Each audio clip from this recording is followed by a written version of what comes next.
राधे राधे दोस्तों, सभी को श्री कॉर्नर में स्वागत है। आज हम लाफिंग बुद्धा के बारे में बात करेंगे। मई 8 को लाफिंग बुद्धा के बर्थडे के रूप में मनाए जाते हैं। तो जिनके भी घर में फेंगशुई का या लाफिंग बुद्धा के इमेजेस रखे हैं वो अच्छे से साफ़ करें। एक साइड पर इकट्ठा करके उनके सामने एक लाल कलर के मोमबत्ती मिले या कैंडल, मोमबत्ती यानी कैंडल मिले तो बहुत बढ़िया, या कोई भी कैंडल्स अवेलेबल है तो वो जला कर रखें और उनका बर्थडे अच्छे से मनाएं। और ऐसा भी बोला जाता है जो भी वो विश मांगे उसी दिन वो फुलफ़िल करता है। तो ज़रूर आप लोग ट्राई कीजिए। मई 8 को है, यानी मई 8 2021 को लाफिंग बुद्धा के बर्थडे है। हर साल इसी डे पे लाफिंग बुद्धा का बर्थडे मनाए जाते हैं।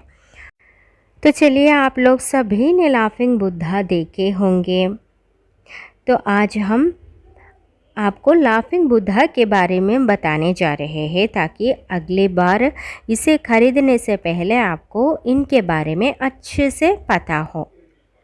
आपने कभी जानने की कोशिश की कि कौन है ये लाफिंग बुद्धा? तो चलिए आज हम आपको बता देते हैं। लाफिंग बुद्धा गौतम बुद्ध के कई सारे शिष्यों में से एक थे। जापान में रहने वाले गौतम बुद्ध के इस परम शिष्य का नाम होतेई था। होतेई को जैसे ही आत्मज्ञान की प्राप्ति हुई तो उन्होंने हंसना प्रारंभ कर दिया, जैसे खूब सारे हंसते हंसते गए।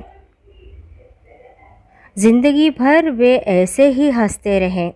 होतेई एक गांव से दूसरे गांव को जाते थे और लोगों को हंसाते रहते थे।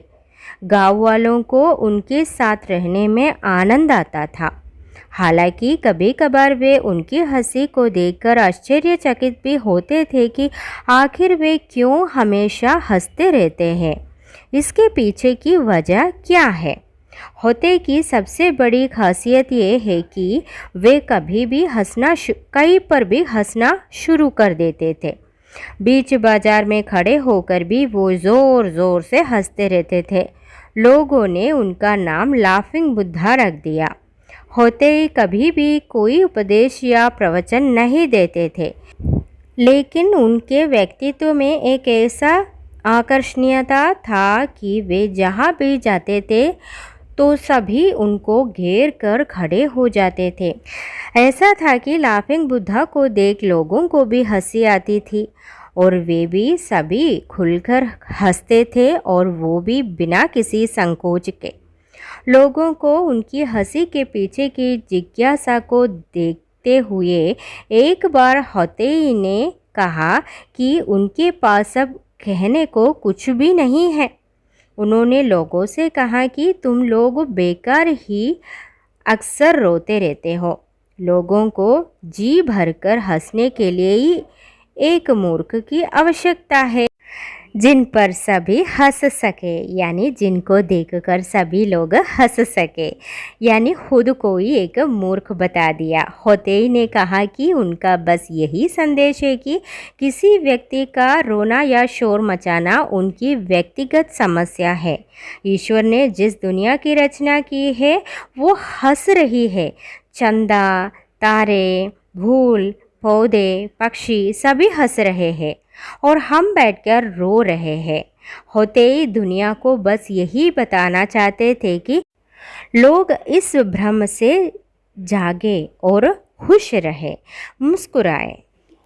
होतेई ने एक सन्यासी के रूप में अपनी ज़िंदगी को बिताया। एक दौर था जब जापान के विभिन्न क्षेत्रों में घूम घूम कर उन्होंने सभी को हंसाया। जापान में ही उन्होंने समाधि भी ली।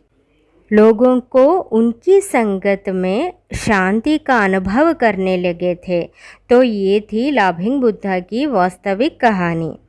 इस वजह से लोग पॉजिटिव को आकर्षित करने के लिए आज भी अपने घरों में उनकी मूर्ति या तस्वीर को लाकर रखते हैं। हालांकि इसे किसी खास दिशा और नियम के अनुसार ही रखना चाहिए।